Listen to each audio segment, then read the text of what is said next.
Another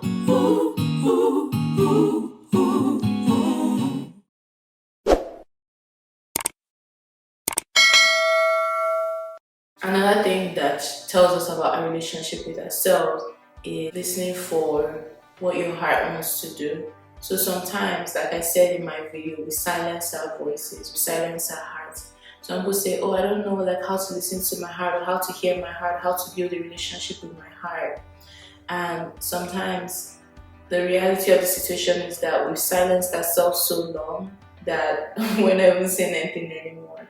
So I think it's just going back to when was the last time that you felt that you should do something or you should not do something, but you went against it anyways, maybe because of external voices. When was the last time that you defied yourself in the sense of you know in your heart like this is what is true for you, but you ignore that maybe to please other people or for whatever reason?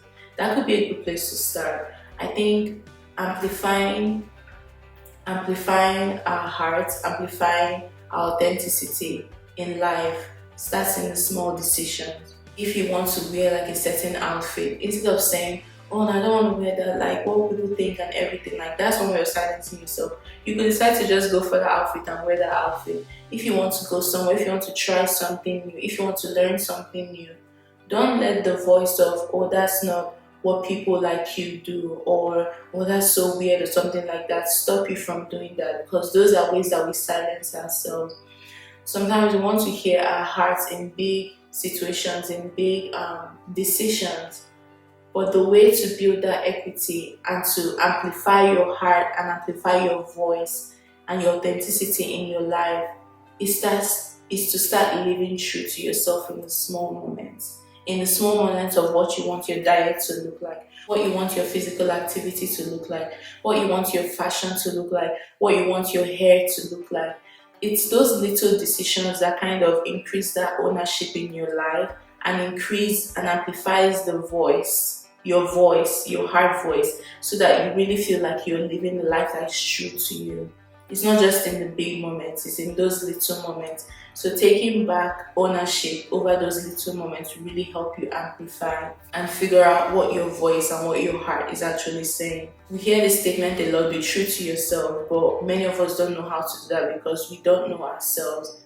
And we don't know ourselves because we spend our life silencing ourselves in order to cater to other people or to please other people.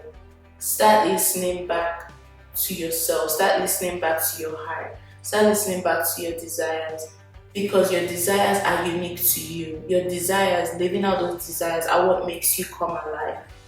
If there's somewhere you want to live, put that on your dream board. At least acknowledge that. Many of us are like, oh, we just silence it, or we just acknowledge, or we just ignore it, or we just act like it doesn't matter because we want to fit in with the people around us. No, you're different. You have a different fingerprint.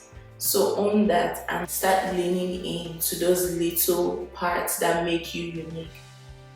And that's going to amplify your relationship with yourself, because the more you listen to your heart and the more you listen to your voice and the more you live authentically, the more you hear yourself and the more you just feel fulfilled in your life. Yeah, you just feel like this is my life, like I'm enjoying this life, like I'm doing what fills my heart up instead of what I've been told will make me happy, but I'm finding out that it's not making me happy. If you find out it's not making you happy, then pivot to what you know your soul really wants to do, like where you want to live, what you want to do for your career, what you want to do for lunch. Let's start there. So I hope this helps you. A book I'm reading right now that I want to recommend, or I'm listening to it right now, is Complex PTSD, From Surviving to Thriving by Pete Walker.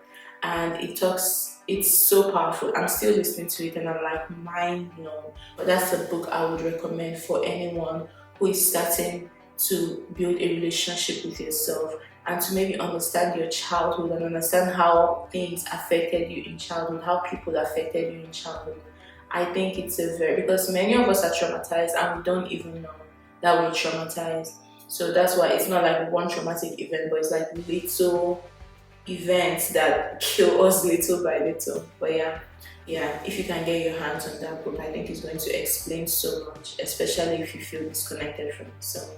All right, that's all I have for this video. Don't forget to like, subscribe, and share this video with someone who's seeking emotional healing.